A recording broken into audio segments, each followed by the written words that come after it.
అండి అందరికీ.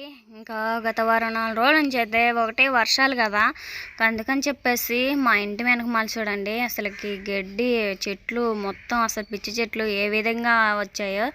అందుకని చెప్పేసి చల్లజామ పూట ఇంకేదో ఒకటి పాములు కానీ తేళ్ళు కానీ పురుగు గుట్ట జారుతాయని చెప్పేసి ఆ విధంగా ఎంత భయపడుతూ నేను గడ్డి కోస్తున్నానంటే ఎంత కాదు. ఓ పక్క నా కొడుకు ఏడుస్తున్నాడు, మా నాయనమ్మ వచ్చేమో ఇంకమ్మ పురుగులు వస్తాయి పాములు వస్తాయి కాదు ఇదని చెప్పేసి ఇంకా గడ్డి కోసుకో నేను ఉంటానులే తోడు బాబుని నేను పట్టుకుంటానులే అని చెప్పేసి ఆ విధంగా చెప్పలేకే ఇంకా నాకు అసలుకి ధైర్యం చాలట్లేదు. అంత మెండుగా ఉంది గడ్డ అయితే, పాములు వస్తాయేమో కింద ఏముంటాయో ఏందా అని చెప్పేసి ఇదిగోండి నా కొడుకుతో ఇట్లా ఉంటుంది. వాయిస్ ఇస్తుంటేనేమో ఏడుస్తూ ఉన్నాడు. ఇంకా అయినా కానీ చిన్నగా ధైర్యం చేసేసుకొని ఇంకా అక్కడ పైన చెట్టు ఉంటే చెట్టుకి డ్రై ఫ్రూట్ తగిలిచ్చేసేసి ఇంకా ఆ విధంగా ఇంక మొత్తం అయితే గడ్డి అయితే కోస్తూ ఉన్నాను. ఇంకా అప్పటికి నాకు గడ్డి కోయటం అలవాటే. ఎంత స్పీడ్గా కోస్తానంటే ఇక్కడ కోయాలంటే ఆ స్పీడ్ అస్సలు రావట్లేదండోయ్. ఎట్టయితే ఏమి భయపడుతూనే ఇంకా మొత్తం గడ్డి అయితే కోసేసాను. పిల్లలకంటే ఇంకేమీ ఎక్కువ కాదు. అక్కడ పక్కన అద్దాలు మొత్తం పగిలినట్టుగా పడుతున్నాయి కదా. మేము రీసెంట్గా అంటే విజయవాడ వెనుకొండ పనికి వెళ్ళాం కదా, ఇంకా అప్పుడైతే ఇంక ఈ పక్కన ఓపెన్ ప్లేస్ ఉంది క్రికెట్ ఆడుతూ ఇంకా ఇదని చెప్పేసి బాల్తో 2 కిటికీలు పగలగొట్టేశారు. మా ఎంత దోలంటే అసలు చెప్పలేము. ఆ కిటికీ కొన్న అద్దాలు మొత్తం పగలగొట్టి కిటికీలో నుంచి మళ్ళీ మన బీరువాకి అద్దం ఉంది కదా, ఇంకా అది కూడా పగిలిపోయింది.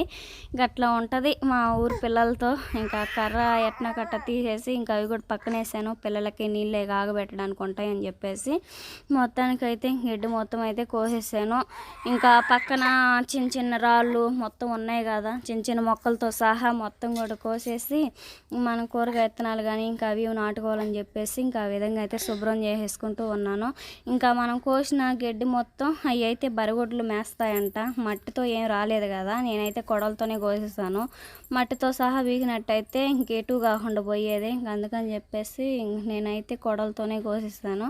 మా నాయనమ్మ అయితే ఇంకా అది కూడా మోపు కట్టమ్మా అని చెప్పేసింది. నేను కూడా ఇంకా మోపు కట్టేసి చిన్నగా ఉన్నాయి మొత్తం వేర్లతో సహా కోసి ఇంకో పక్కన అయితే పడేస్తా ఉన్నాను. కసుపు బకెట్లో వేస్తే ఏంటంటే కసుపు పోసేసుకునే వాళ్ళు అయితే పోసుకొని వెళ్తూ ఉంటారు.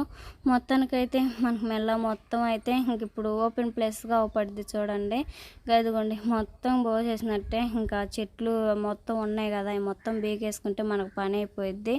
మా నాయనమ్మ అయితే నేను కోసి అక్కడ వేస్తే బాబుని ఎత్తుకున్నాను. ఇంకా అట్టా గడ్డి కోసి బాబుని ఎత్తుకుంటే వాడికి దొరదొచ్చిద్దని చెప్పేసి నేనైతే ఫ్రెష్ అప్ అయ్యి ఇంకా మేత మొత్తం అయితే పక్కన వేసుకుంటా.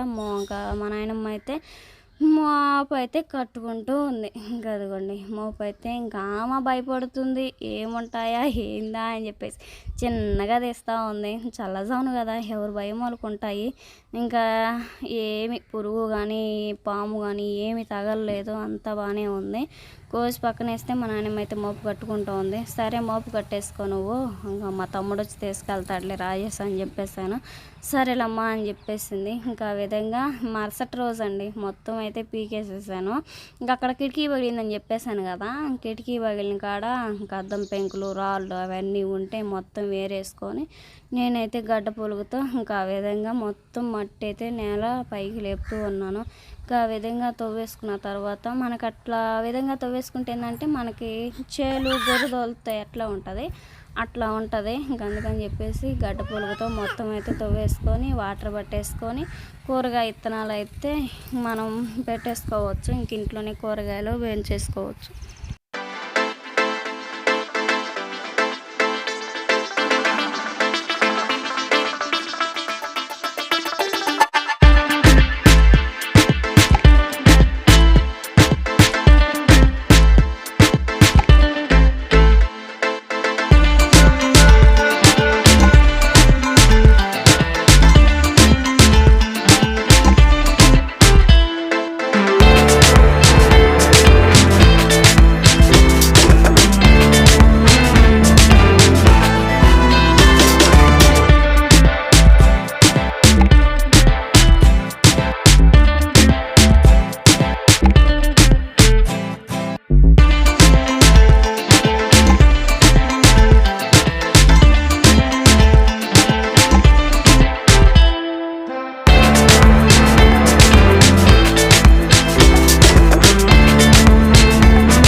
అయితే ఏమైంది, మొత్తం అయితే గడ్డ పులుగుతో చేసిన తర్వాత వాటర్ జల్లేసి మొత్తం అయితే ఇంకా ఆ విధంగా గిర్లు కొట్టేసుకుంటూ ఇంకా మెంతులు అయితే చల్లుతూ ఉన్నాను. మెంతికూర కోసం అయితే మెంతులు మొత్తం చల్లేసిన తర్వాత ఇంకా బీరకాయ విత్తనాలు, పొట్లకాయ విత్తనాలు, చిక్కుడుకాయ విత్తనాలు ఇంకా అవన్నీ ఉన్నాయి కదా, ఇంక వచ్చేసి పుల్ల చిక్కుళ్ళు ఇంక మొత్తం అయితే విడిపోకుండా వస్తాయని చెప్పేసి మొత్తం అయితే చల్లుతూ ఉన్నాను. ఇంకా ఆ విధంగా నాటేసుకుంటూ ఉన్నాను.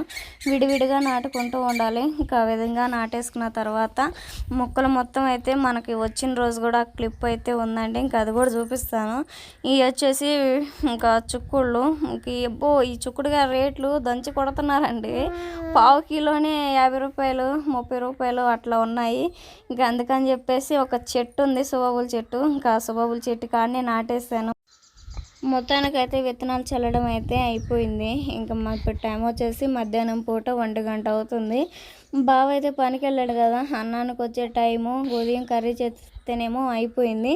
అందుకని చెప్పేసి ఇంక ఇప్పుడైతే పచ్చడి అయితే చేస్తూ ఉన్నాను. ఎండుమిరపకాయల పచ్చడి అయితే చాలా టేస్టీగా ఉంటుంది. బావ అయితే వేడివేడి అన్నంలో చాలా బాగా తింటూ ఉంటాడు. అందుకని చెప్పేసి ఇంక పచ్చడిలోకి వచ్చేసి జీలకర్ర, కల్లుప్పు, చిన్నులపాయి, చింతపండు మొత్తం అయితే బాగా మెత్తంగా నూరేసుకోవాలి. ఆ విధంగా నూరేసుకున్న తర్వాత ఎండుమిరపకాయలు ఇంకా అదేవిధంగా పల్లీలు, టమాటాలు వేసేసుకొని నూరేసుకుందాం. లాస్ట్న ఉల్లిపాయ వేసేసుకోవాలి. మొత్తానికైతే ఇంకా ఆ విధంగా నూరేసుకోవడం అయిపోయిన తర్వాత బావకాయ వచ్చిన తర్వాత భోజనం పెట్టేయాలి.